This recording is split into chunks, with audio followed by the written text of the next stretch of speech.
It's fun stuff. So, and this intro is going to be super quick. Okay, so hello everyone. Thank you so much for joining us this evening. My name is Yvonne Michelle Shirley, and I am a proud member of the New Negress Film Society. We are a creative collective centering the voices of Black women and non-binary filmmakers. The programming we offer, the conversations we facilitate, and the films that we produce are rooted in a legacy of collective art making, institution building, and consciousness raising. All of our work is grounded in the personal and political realities of Black people everywhere. Welcome to our second annual Black Women's Film Conference. We're incredibly grateful for the partners that have made this possible for us this year. Those partners are Warner Media, Ford Foundation, POV, Black Public Media, and all of our supporters over the years.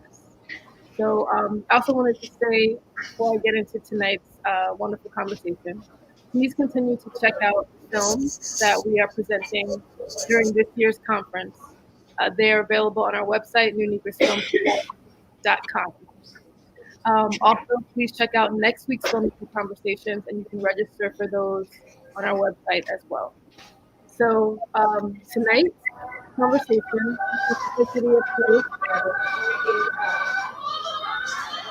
We are honored to have filmmakers Diana Peralta and Faren. Diana Peralta is a filmmaker, producer, and writer from New York City. Her debut feature, De Lo Mio, had its world premiere as the closing night film of BAM Cinema Fest in June 2019. The film was awarded Best Narrative Feature at Indie Memphis Film Festival in 2019 and Best Film at River Run International Film Festival in 2020. And Diana was featured in Filmmaker Magazine's 25 New Faces of Independent Film. And with Diana, we have Faren. Faren is a writer-director from Miami, Florida. Her work melds documentary and narrative conventions and social realist portrayals of Black Southern communities across Florida. Her films have screened with special recognition at Berlinale, South by Southwest, AFI, and Miami Film Festival. Her film Liberty is currently available to screen on our website. And last night we had a special presentation of Diana's film. Diana, the film's available on HBO, or will it be available? It will be available starting in November, so it's coming soon. So if you didn't quite catch it last night, you can see it in November. All right. You guys have at it. Nene, take me out. Hey, Faren. Thank you, Yvonne. Hi, Diana. How are you? I'm great. I'm really excited to talk to you because I've seen Liberty before. We talked about it earlier. I saw it at New Orleans Film Festival a few months ago and fell in love with it immediately and related to it. I'm not from Miami. I'm from New York City, but it really, I think I fell in love with the characters and really wanted to be there. And I could tell from the way you were filming and your direction that you love this place and that it meant a lot to you and that there was a lot of personal history there. And it was hard not to fall in love with it because you could see how much heart you had put into it and how important it was for you and for the actors in the film. So I fell in love with it. And then I think I rewatched it right before this. And you've mentioned, I know that you had changed up the edit a little bit just to like give more space to the location and to the people in it. So I'm just excited to talk to you about that. And then it's something that I could relate a lot with my film as well. Yeah. Right. We talked earlier today and I told you I love your film. And I think what I love the most about your film and what seems to link our films, I identified with this, there's just like a great respect that you have to this place in particular, but to the concept of place. It seems like you have a very personal relationship, maybe even a functional relationship to place. And your film is an experience. And I am so glad that our films are matched up. So, um, talk about this this town, this home, the tree, because everything is your film is very deliberate too. Like I was trying to break down the editing, you know, Hmm. like a a system to the like flow of the edit as well. So everything in this film seems so deliberate, including the like revisiting of the tree. So what what is your relationship to place? Yeah, so I can tell you a little bit about the like story of the space. Um, so I shot the film in Santiago. It's a city, one of the big cities in the north of Dominican Republic, which is where my family's from. And I grew up. I was born and raised in New York City, but like as most first gen kids, you get thrown back to the island to hang out with your family every summer and to give your parents space. So definitely spent every summer growing up visiting my family and my grandparents in Santiago, which is where my dad's from. And my dad my grandparents built the house that my dad grew up in. It's just this like really beautiful old structure in the middle of the city. And it's kind of in an oasis of nature. So when you're in it, you can't really tell that there's a world outside of this house. And as a kid, I found it super boring. I was like totally spoiled. There was no electricity half the time. There was like no hot water. So I was just a huge spoiled brat about having to spend time there. But as I got older, I started to really fall in love with the place and understand its history. And I started to respect it a lot more. So I spent a lot of my teenage years photographing it and just like getting inspired by the space and recognizing its beauty and its history. And then my grandpa passed away, and I realized like, oh my God, like this is the beginning of the end of my relationship to this house, because once my grandparents are both passed, the house is essentially gone. And I had this like fear of losing not just a connection to the place and to my family, but to the Dominican Republic in general, because that was kind of like the last physical connection I had to the country. So it kind of stirred up this existential crisis. And I was like, oh my God, what does this mean? Like, am I going to have a relationship with with like the motherland after all of this is gone? So it kind of struck and inspired me to write a little bit about that story and what it means to like lose home and have to like rebuild connections or just like let them go. So my grandmother passed away 2 years ago. And after she passed, I learned that the house was going to be sold and demolished. So I freaked out and I was like, oh my gosh, I've been thinking about this story. So I should just like go and do it. So I quit my job. I like put everything on the line, hired fundraised as much money as I could and got enough to bring a crew down and just like shoot this story over 12 days, which we shot at my grandmother's house before we sold it. So in one way, it was a little selfish because I was able to capture the place and like, well, I'll always have a history of it forever. I could just like watch it in my film. But I also thought that this was actually an important story to tell because there's a lot of people who we all have to go through loss. We all have to go through like leaving home at some point. But the extra complication of like, I'm losing my connection to the motherland and to my home country is also a really scary thing to deal with. So I just wanted to talk about it and put it in a story. And it's ended up a lot of people have ended up relating to it. Which is why when I saw your film, I was like, oh my God, that's exactly how I feel. And I would love for you to talk a little bit about Liberty City and Liberty Square and like how the fear of losing that also sparked some inspiration in the story you wanted to tell. Can you tell me more about that? Yeah. Um, well, Liberty Square, it's the oldest public housing, the, the oldest public housing site that's in existence in the U.S. right now. Mm-hmm. It's the largest as well, and it was the first of a few that have come in the last 5 years to be announced from the city that we're going to redevelop it. So really, Liberty was just like it came from just a question of what is going to happen. We don't have um, answers about where people are going. Are they guaranteed a place back? Historically, it's always been just a huge mess in terms of how long um, this takes and the resources that that these families have to deal with. So it also just became, all right, just given the time, construction is happening, people are moving. What feels precious, what feels right, and what's accessible that we can talk about right now. Document this place that's changing. So that's where it started. Awesome. And how did you, I know what we were talking earlier, like, I know in my example, I basically crafted a story around a space because it was like the location was what was really important to me. And I just couldn't imagine shooting the story anywhere else because it was so connected to the house. But how did you come across the story that you wanted to tell? Because I know like the focus is, you are aware of like these people losing their home and being displaced, but the focus of your film is really on this dance group and like this girl's experience with some personal loss. And so can you talk a little bit about how you came across this story and decided, oh, this is one that I have to tell in this place?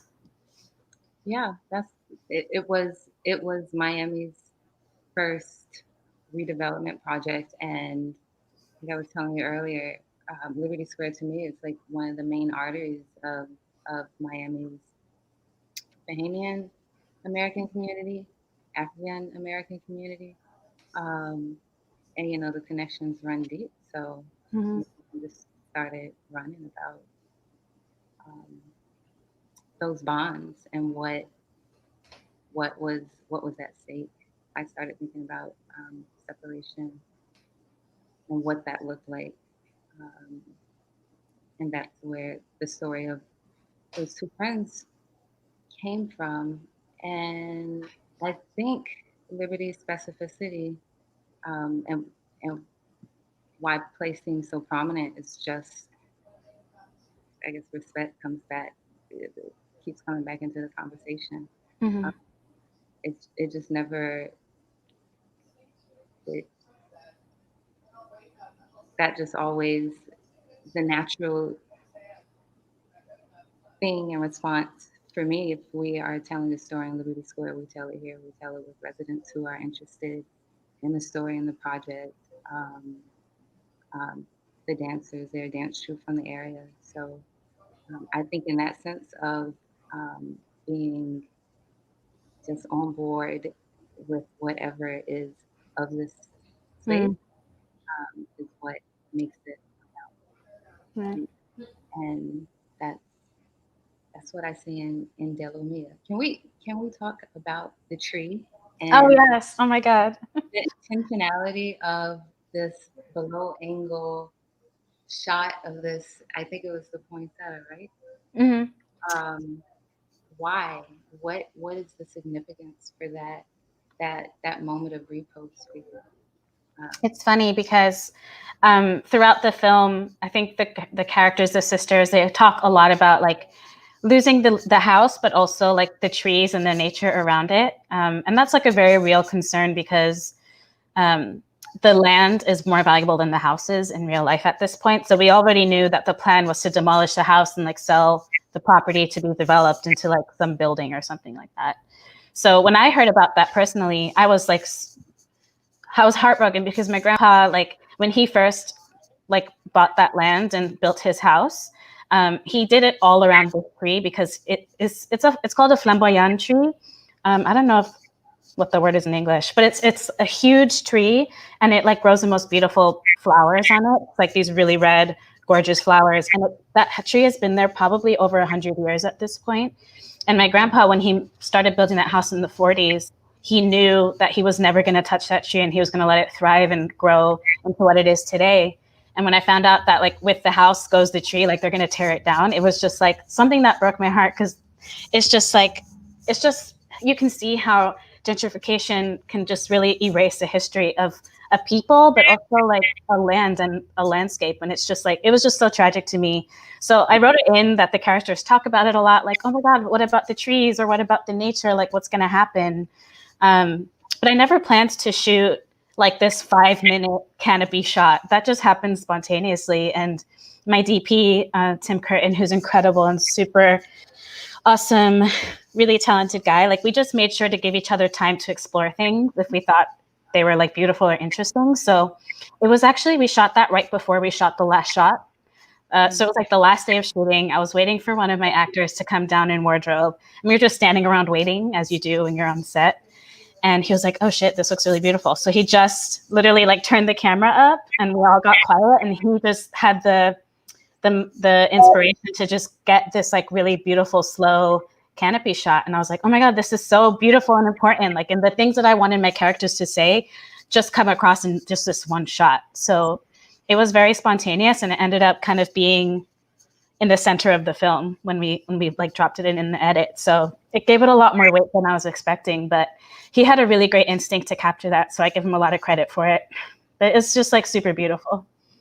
It is beautiful. And all of what you're saying is felt in that shot. It is captivating. That's the feel of it. But it feels like it was a moment that came, a moment that has to be right here, right now.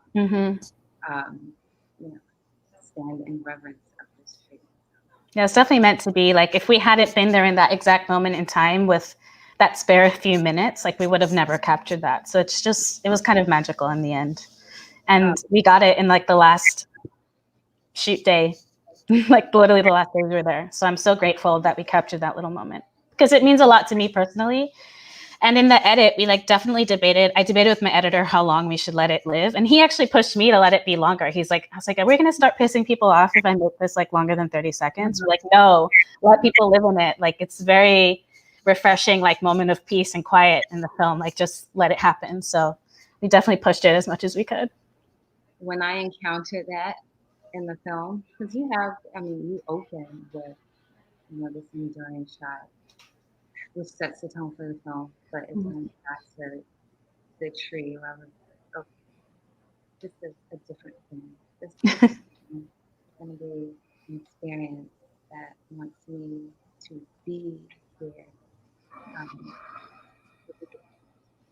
Every time I watch it, there's residue on me. Yeah. And the pace of things is just different. And I don't know if you've ever been to like the Dominican Republic or the Caribbean, but even like Miami gets to that vibe where things just move at a different pace and you can just take the time to like look at something and take it in. And our everyday regular lives are not like that. So it just felt nice to force my audience while I had them watching my movie just to like sit with it for a little longer than usual, which was nice. It was a challenge, even for me. What was your filming like? Because that was apparent to me, like the pacing of the film and the movement within the film. There was definitely a slow life is what it is as it unfolds, sort of pacing. Did that influence how y'all filmed? Was it like, what was the scale of your project, and did you go with the flow of place? That's a really good question. And no one's asked me that before. So that's a really interesting thought. I wrote the screenplay to be slow and to like, there's not a lot of dialogue in the film, but it's more about like giving the characters time to like be dropped in this space and experience it with like all of the nostalgia and grief that they're going through. So part of that was like writing into it. Like, we're not going to talk over this moment. We're just going to like sit in this room and like see what happens. Or I'm going to like have one single shot and just let people walk in and out of it and see what happens, and just trying to let it be very organic. But the production definitely was not that vibe. Like, we only had 12 days to shoot in hurricane season. And like, obviously the struggle of rain is a real struggle. So often we only had like one shot, max 2 takes, and that was it. So every single day was like over planned, which is important because that's the only way we were able to get what we got. But I kind of, in one hand, I'm like, oh, I wish we had more time and space to just like play around and see what happens. And like, we definitely didn't, for the scope of the project and the budget that we had, we're like, nope, we're in and out. We got to get to the next shot and move on. But I also think like having limitations like that really helps you be creative, because you're like, okay, I don't have time to, like, I know this is a slow scene. I don't have time to get 5 takes from like 5 different angles. Like, let's just get this one in this like most beautiful shot and get it right the first time. So I think having the limitations of like budget and time also just help you get it done and do it in the smartest way possible. But I think we faked it. Like, the movie felt very relaxing and slow, but behind the scenes, we were all like definitely freaking out. We had no backup days. We had like 2 rehearsal days. It was just, it's like DIY, super small budget. We're like, we just have to make this thing and do our best. Mm. Yeah. Well, yeah, the pacing very much feels like everything was just like at peace. And how was your, I mean, I got a lot of the same vibes in terms of like, I love some of my favorite shots. One of them is definitely like, there's the clothing line and you kind of see the girls just like standing in silence or like walking through spaces in silence. And I love those wide shots where you just hold on to it and see the girls like walking in and out. I was like, oh my God, I totally like vibe with that because I want to achieve the same thing with Dello Mio. But how did you, in your experience, did your production line up with it? Like, did you have freedom to take time and kind of discover those moments? Or was it like my situation where you planned out every second and you're like, let's pray we got it?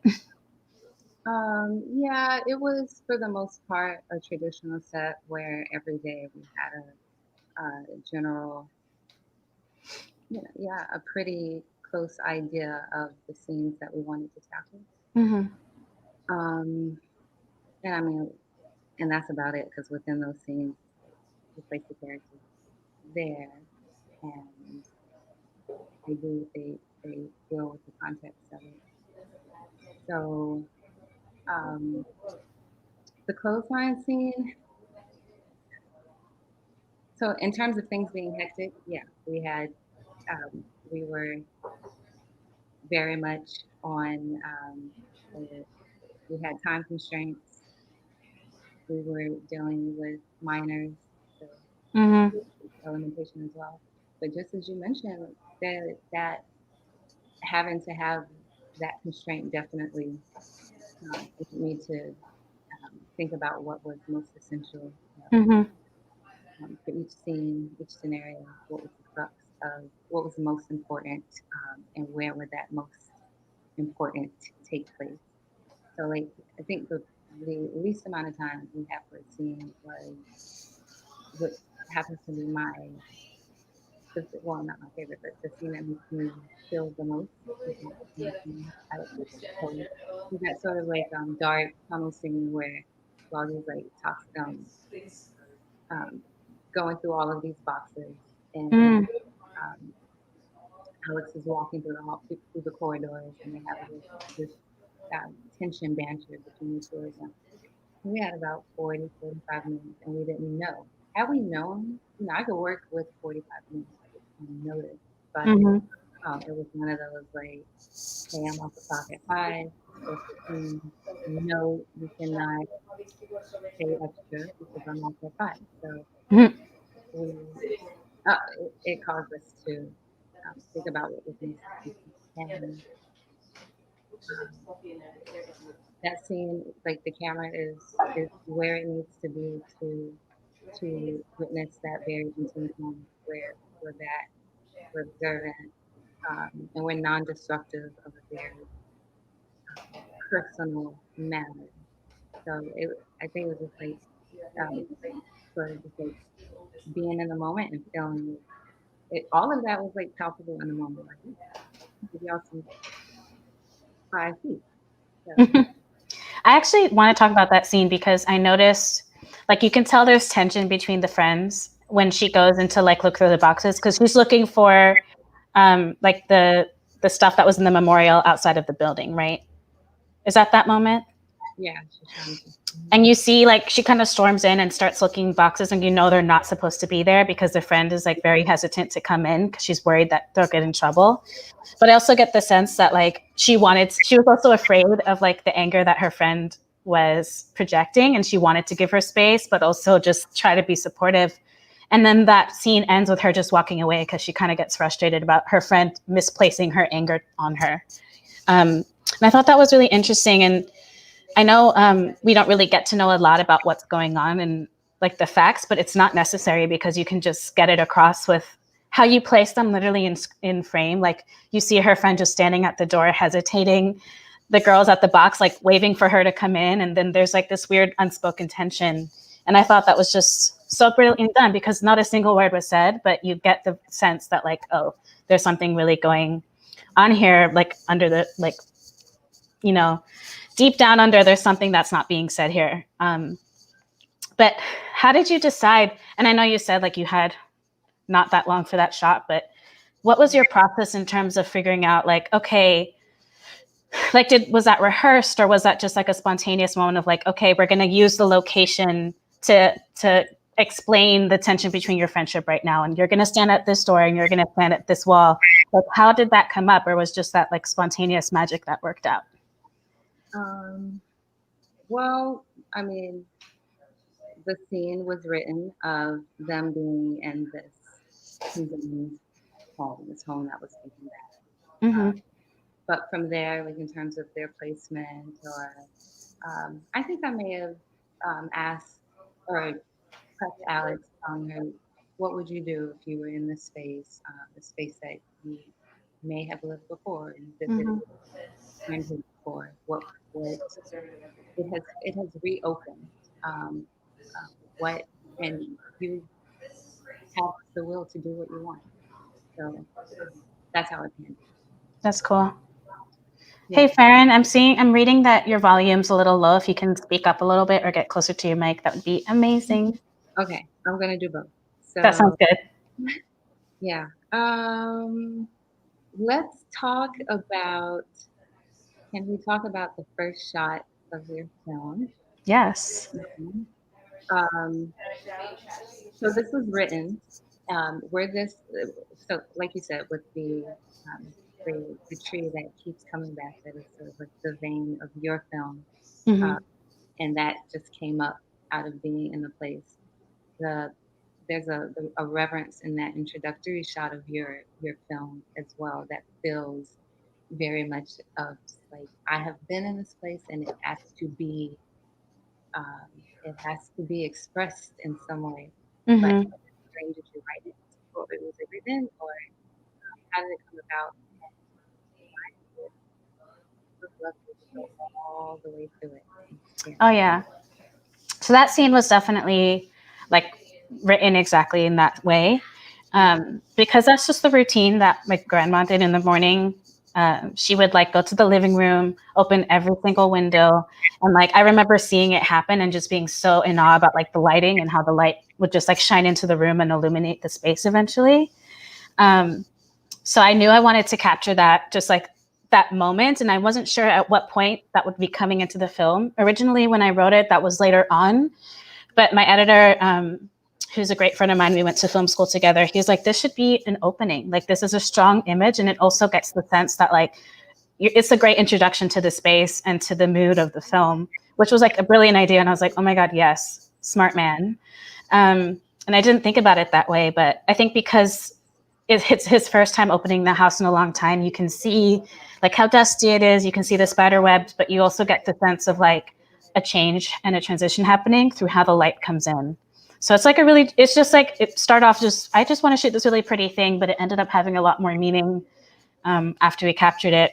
And we actually captured two options. One was just like still camera in wide and just watching him like walk down into the hall, opening all the windows. And then my DP was like, oh, let's try one where we move with him and see how it looks. And it was like added that much more beauty to it, but you also get to reveal the space slowly as we go with him. So it just magnified it. So we went with the tracking shot, which it turned out beautifully. And that was, again, a spontaneous idea that we just had on the fly. So I think regardless, no matter how stressful your shoot is, you should always like make time for those moments. Like if someone has a good idea, listen to it and like just give it a try if you have time, because you never know, those shots could be the most important shots of your film in the end. But yeah, that was definitely like a scene I knew I wanted to get from the beginning, because I just had all these flashbacks of my memories of seeing that happen. And I just wanted to share like that beautiful moment, if that makes sense. It does. Yeah. What about the last shot? I felt we paired very well together. Like the introductory shot, Mhm. you're steeped into this place, like we are here, and then as they leave, you have this long, enduring tracking shot. And you're talking about the last shot being like the driving, like Mhm. watching the. Oh yeah, for sure. So I knew. So whenever I would go back to DR towards the end, especially when I was kind of dealing with my grandma being sick and passing, and like eventually passing away, those leaving moments just left such an impact on me. Like I would like they were really sad, but also being in the car on the way to the airport and seeing the house go away and like seeing all this like the city just fly by me as I'm on my way out was just it impacted me a lot. And I wanted to try to capture that feeling of like saying goodbye by like seeing all these things kind of like fly by you as you're driving. So for me, that was just trying to evoke that feeling of like leaving and the bittersweet that comes with that. And I think in the film it is bittersweet because like she closes the gate so they're leaving the house for the last time, which is really sad. But she's like reestablished a relationship with her family and her brother, so she has a new connection that could bring her back. So I wanted to get that, you know, again, bittersweet sense of leaving and loss. And like, I think for me, the shots that I always take with me are just like, I'm driving to the airport and I'm just like longingly looking out the window, like saying goodbye to everyone I see in my head. And I just wanted to give my characters, I mean, you don't even see them in it, but I just wanted to like kind of I wanted to find a way to bring that into the film.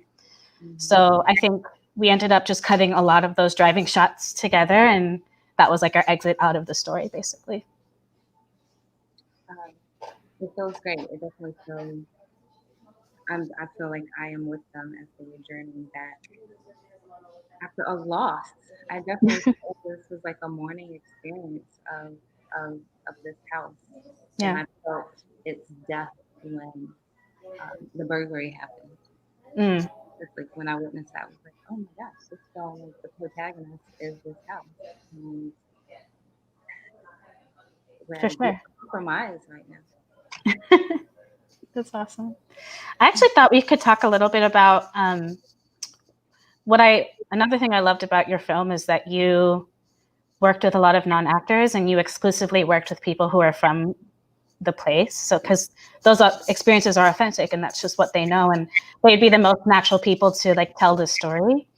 Um, Tell me about like how that was. Were people excited to work with you and like tell a story in their place, or did you find any challenges like trying to bring on um, locals and non-actors to work on this with you? Um, I think it was uh, it was a mix. So and it came in waves. So the first person I reached out to was Mac, which is someone that I met when I was working on Moonlight. And so I told him about the project, and we started telling people about the project. So I'm pretty sure if I came out as just like a cold outsider myself, um, um, the reception may have been a little more lukewarm. Mm, But Mac was supportive of it, so people were interested, somewhat interested. But as I kept coming around telling them about the story, um, those who it, it varies. Like mm-hmm, some people got jobs, they don't have time. Some people just don't want to be. Some people look at outside cameras as being surveilled. I get that as mm, well. And then some people were interested. So that to respect is just like me, just trying to just be mindful at all times and making sure it works out as best it can as best it could for everybody. But the people who are in it, like Matt, just happened to be in it. Matt is gonna be working on the next project as well, and he always awesome. ends up being like a line producer in some way. He's involved in the community, part of this organization, Circle of Brotherhood, and so he's just always been like the wingman for the film, and he's always been enthusiastic. Miss Mary, the other person on the porch, No, she was not up for it at all. She, but she was interested in renting out her location to be filmed in, and so Mm-hmm. that's where it started. And then we built a relationship, and she came on, and she really, really enjoyed That's the awesome. in the community. So it just varies. It's just like being a fun captain. So, And in terms of directing the girls, have they been filmed? I mean, I know kids these days are used to being on camera to an extent, but yeah. how was it getting performances out of them? I know it's so organic to their story, so it probably came out very easily in the end. But what was your experience trying to pull it out of them? Was it hard for you, or did it come out like, was it easy? Well, we had a couple of rehearsals Okay.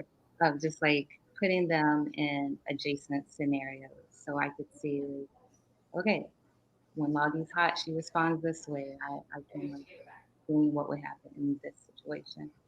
Um, but they are dancers, and they are part of this Liberty City dance troupe, YCDT, and it's headed by Tracy Young Byron, and they've gone like viral doing all of these amazing acrobatic, um, dancer things, like super normal stuff. And I was a fan, and they are from Liberty City, so it. Oh my gosh, my dog is about to respond to your Oh my God. I hope he dog. stops. So they are performers. So they never choked up. It was just like, yeah, we are on. Cameras are there. Cool, fine. But that was not a concern of mine. My what was like most prominent on my mind was like, will they feel that the space is like intimate enough and theirs enough where they can feel most of themselves, like they can just like they feel. I wanted them to always feel like they can be exactly who they are, like they own this space.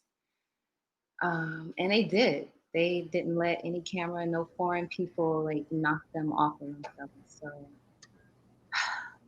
God bless them. That's I awesome. Jackson and Milagros Gilbert. Yeah. They were awesome, and I was curious. Like, they had this amazing natural quality, but I'm like, these girls know what they're doing. Like, they are being themselves, totally proud, totally bold, and like just doing them. And I loved seeing how you just gave them the space to do that and respected and gave them time to just like evolve and be themselves on camera, which is great. So our films have this, I kept looking at all these moments like, oh, we share this like intimate moment that's evoking sisterhood, bonding, and all this. Um, so the scene of the two of them as they're um, washing each other's hair, was that in everything that made it to the film was written? So that scene, I actually didn't write that. Actually, no, I take that back. I wrote the moment of them like helping each other wash their hair in the yard. I didn't write any dialogue around it because I wanted to like explore just having that be totally spontaneous and improvised. So I wrote the setting, and then when we got to the shoot, we took a few days to like talk about what we could potentially say in the scene. So between me, Darlene, and Sasha, who are the two actresses who play the sisters in the film, that once I started getting to the headspace of the location and like getting into filming, because it was also their first film as well, they were like, oh, well, maybe my character would maybe want to talk about this in this moment. And Sasha would say the same thing. And I was like, well, maybe. So we would just brainstorm and like talk about our own childhoods and see what like common narratives we had. And just by the time that we got to that scene, I was like, okay, we kind of talked about this. Think about it. Don't think about it. Here's like 2 points that you should hit. Like, I want to clarify your relationship with your brother and your relationship with your father, but everything in between, like, just have a conversation. And these girls, they're not, I thought they were sisters back in the day when I was like initially casting, but turns out they're best friends from growing up. So they have a lot of like amazing chemistry between them already. So it wasn't very hard for them to just like have a conversation and forget that we were there. And it's all happening around this scene of them kind of bathing in the yard because there's no running water in the house, which happened all the time when I was a kid. So me and my sisters have been in that situation, trying to like wash our insane hair with a bucket of water, which is like never that fun, but we have a good time. And just like those intimate moments when no one's watching and you just like speak freely about anything you want to talk about. So it's half improvised, half planned out.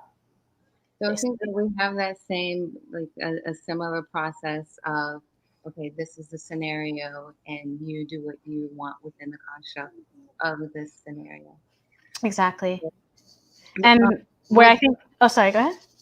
Well, I was just going to ask, with that, have you done that before in your previous works?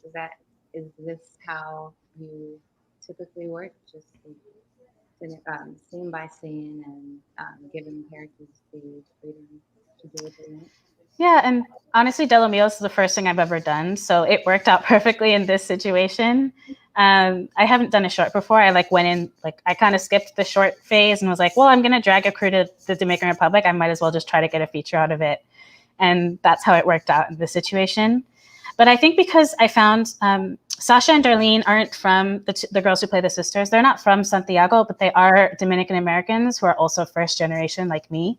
So they both hadn't been back to the DR in years, like since they were kids. So in a sense, they were going through what my characters were going through of being back on the island for the first time in a long time. So the reactions of like them being shocked that they're there and like having a wash of memories pop up was very real for them, because Sasha, for example, had never met her grandmother. And she's like, she like met her for the first time when she was on set for our film.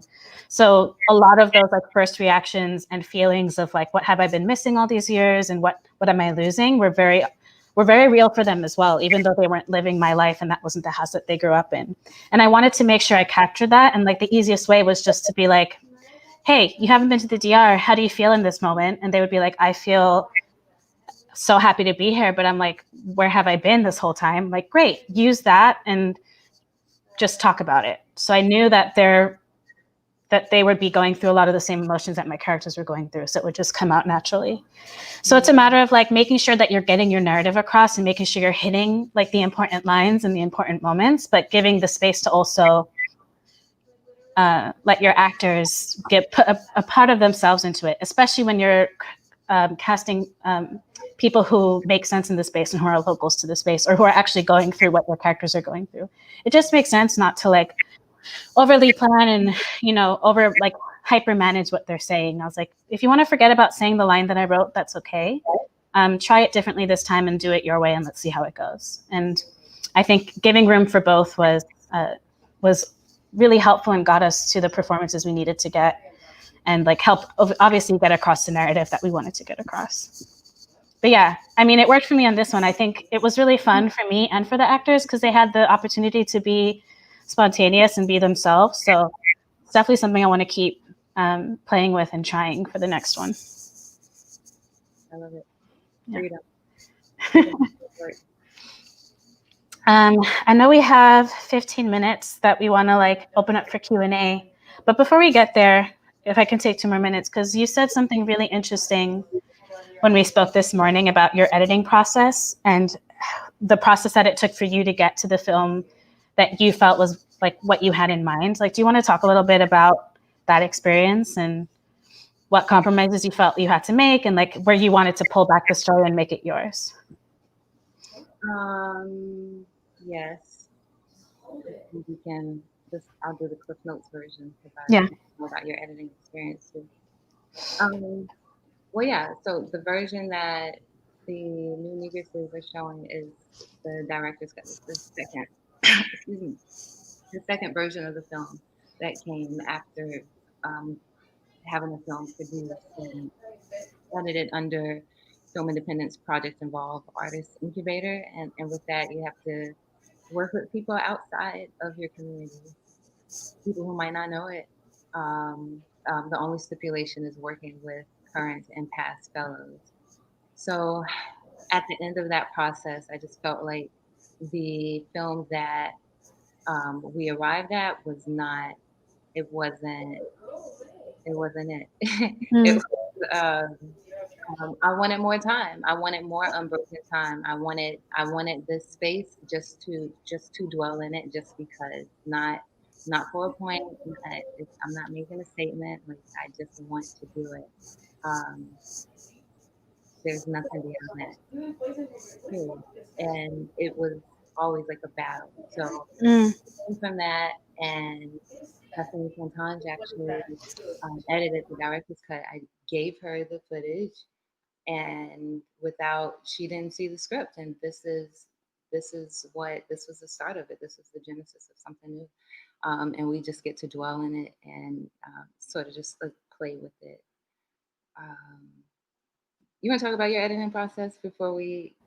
No, I think what we like bonded over when we talked this morning was just like not like being open to ideas, because sometimes outside perspectives can like refresh your vision and like help you see something in a way that you didn't think about it. But it's also like making sure you're not compromising on what you know is best, because this is like your place and your story, and you're the one who's like been spending all of this energy and inspiration on bringing it all together. So I think what I related to that, because I did work with an editor who's a white New Yorker, is not from the Caribbean, or doesn't really know firsthand Dominican culture at all.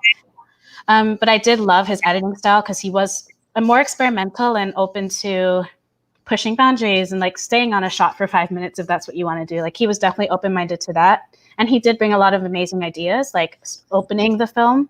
But I also, from the beginning, was like, hey, I'm excited to work with you, but my one rule is like, I know this place like the back of my hand. This is my family story. This is my story. So like, I'm not going to compromise on the stuff that I know is right.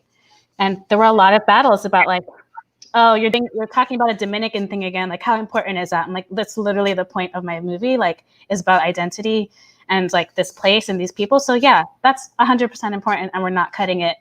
And like, kind of battling that, like, who is the audience and who are you editing for, was a challenge, especially when you're working with someone who's not part of the community. But it's a good challenge, because you debate and you come up with ideas that you maybe didn't even think about. But as long as you trust your gut and know that you're not compromising on what you want, it'll work out. But I was interested in hearing about your experience and how you got to the film that you feel like is the one you're proud of and the story that you wanted to tell. I'm definitely proud of both. I will just say, I mean, editing is a part of the process too, and right. There's just something about putting your story, working with people where like the language is also is not like the laborious part of the process. Like right. The laborious part is like the content itself, not like understanding or it being, the your foundation or your familiarity. And there's just like a flow that occurs when that happens. Yeah, for sure. Anyway, do we have questions? I enjoyed this, Deanna. Yeah, this is fun. We could talk forever. Oh, okay. Are there questions? Next Friday. All right, I'm looking in the comments section. Nope. Okay, so first question. Could you share that moment experience when you decided or realized you wanted to become a filmmaker? Ooh. How about you go first, Faren? Oh, thank you so much. It's been a whole like roundabout thing. I went undergrad, I thought that I wanted to get into journalism as the mode of talking about things that I thought was important. And did an internship and found that was stressful, and I saw somebody with the camera and I immediately attached that to agency and platform and went to film school. So that moment, way late in undergrad when I changed my major. But moment is that's when it was that part of the timeline. Nice. Let me think. So for me, I didn't really know that I wanted to be a filmmaker when I was a kid, but I knew that I was obsessed with movies and like watching movies. And it was a big part of my family tradition. Like every Sunday, literally every Sunday, my family and I went to the movies, and it was like our version of going to church. Like it would just be what we did. We'd get bagels in the morning and go see a movie. And sometimes we'd do a double feature and sneak into another theater. And those are just like the funnest memories I had.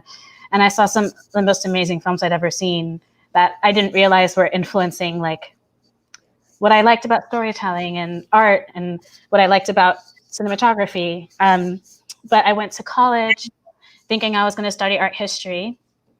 And I found that my school had like a tiny film department that only shot on 16 millimeter. And I was like, oh, I want to like see what this is about. And I like walked into an intro to film production class, and it literally changed my life. And I like walked out of that class and I called my dad and I was like, Dad, I'm going to be a filmmaker. And he was like, oh my God. My dad is a doctor, like not what he was expecting. But he was super supportive. He was like, go for it. And I didn't realize like I could make my own movies. And it just became like it clicked immediately for me. Like I love films and I could just do this myself. So from there, I kind of just went this route and I love it. So that's a fun question. I don't think we've gotten any other questions. Is anyone there? Hello? Maybe not. Well, it's great that on your first film, you went big on your first film. I know. So I'm gonna travel to the DI, shoot on location at my grandmother's house, and I'm going to put my foot down, and this is the film that I am going to make. That's boss. Yeah, and it wasn't a big decision for me to do it, and I knew I had to, but I think when I found that I had a time limit and I was going to lose the location, that's what really like lit a fire for me. And I was like, if I'm going to like do this thing, I'm going to try to do it and like go for big, or my version of big, which was like try to get a feature out of it, because I'm spending all this money and like getting all these people together. Why not extend the shoot another week and see what we get? So I'm really happy that it worked out that way. Ooh, we have a question. Faren, question for you. Oh, wait. Okay, this is a good question. Can you talk a little bit about your approaches to telling stories and what you're thinking about making next? Do you have any ideas, anything in the works? You're thinking about making next. Well, yes. So still documenting Liberty Square. And the next project is going to be a doc narrative hybrid. Ooh. That is going to be looking at we're going to be exploring the dreams of Liberty Square residents, whoever's going to give us the dream. Did you say dreams of Liberty Square residents? Ooh. And then from there, creating imagery from what comes of that. If there's various stories or a single stories. That's awesome. And when you say dreams, like, are you talking about like actual like dreams when you're sleeping, or like dreams about the future and like sleeping dreams? That's so cool. I love that. That's going to be fun for you because it also leaves like a lot of room to have fun visually and experiment, which is very cool. That's a great idea. See how it goes on the side. What about you? What is next? I don't know. And this question's been giving me a lot of anxiety lately because I feel like I should be able to have a clear-cut answer. I'm figuring it out. I have like a feature idea that's like a tiny idea that I'm trying to expand and build on. I've also I have this idea for a TV episodic series that's really exciting to me. And it's about my upbringing in Jackson Heights, Queens, which is like an amazing neighborhood, the most diverse, I think it's the most diverse zip code in the country, but also in the entire world. And like most languages ever spoken in one place is in this neighborhood in Queens, New York. And I've just witnessed so many amazing people and stories that are growing up that I just want the opportunity to explore that. So I'm spending my time walking the streets of Jackson Heights and eating food and trying to get inspired. So I'm working on it. Cool. This is a great question for you, Faren. question is, I read an interview you did with Filmmaker magazine, and you explained you didn't give actors a script. Can you talk a little bit about that? Well, the script for me was just sort of my blueprint. It's a way for me to figure out like where we're gonna go emotionally, where we're supposed to arrive, if that's a place. Like at least where we're starting and where I think that we're gonna go with it. So, and I don't know, it helps for me to write out everything, the dialogue, to imagine it that way. But I always see it. It's just something that I imagine. Um, um, and so like I write like the nitty gritty, the details of it. So when I go to actors, like, I don't know, I've already had these conversations in my head, and um, I don't know, just like it renders fosters more in the conversation, Mm-hmm. I would say. So no, I did not give them the script, but and they didn't really they knew the nuts and bolts of the story. Mm-hmm. I told them my history to the community, what I'm about, what I'm trying to do with the film, how I think it can function. Um, but like in terms of who are this character and this character's relationship to this character, it Mm-hmm. was sort of like them trusting um, to that it would. And so throughout the entire film, it was like them piecing it together. And on the last day, they were like, okay, we we understand what this is. Um, so that was a process really, and casting people, residents who could who have felt these these emotions and these transitions that we're talking about in the film. Like, it's not conceptual. Mm-hmm. Um, these are lived scenarios that they could tap into, and it means something. It's a significant moment. So I feel like they were pulling from places, but they're from these places. So, So, would you say then that the most of the dialogue in the film was improvised because they just kind of went with what they knew and just tapped into their personal experiences? yeah, it was. That's basically what it was. I would say, especially in this cut, they maybe I gave them like a line when I felt like, okay, no one's not gonna know why we're in this condemned house tearing through boxes if y'all Mm-hmm. don't say something, like one piece of something. But for the most part, we just like felt our way through it. And like the place where we are, that tells so much right there. Mm-hmm. That and the body and intonation, it really doesn't matter what you're saying. Awesome. I have one more question for you, actually. I know we're running out of time, but it just came up in my mind. Um, I think when I was shooting the Lo Mio, I really wanted to maintain like the natural space and not manipulate it too much. So all of the lighting, if it wasn't like natural light, was just enhancing what natural light was there. And in one of your shots where she's kind of like digging through the boxes and it's like framed in a doorway and you get like kind of like light from a window coming in and it was just like so perfectly lit. Like, was that crafted or is that just you recognize like the beauty of a space at a certain time and just like try to capture it as is? Or is it a combination of both? It's a combination of both. Again, that's the scene that where we had those time constraints. So our DP Zama, who's Zama, she can shoot anything, and the most tight quarters of no time, so, which was the case then. Mm-hmm. There is one light outside. I think like in back behind Loggett is a space that she's digging through the boxes. Beyond her is a light, but I think beyond that is just natural lighting, and yeah, we respected where the shadows were naturally in the space and crafted our lighting and the setup around the spaces. Those shafts of light and fall off. Awesome. Super beautiful. I just wanted to call that out because we didn't talk about, like we know we talked about being spontaneous in the performances and in the direction, but it's interesting to see, like, obviously with the restraints, like giving room to also play around with location and how you're shooting it is also important.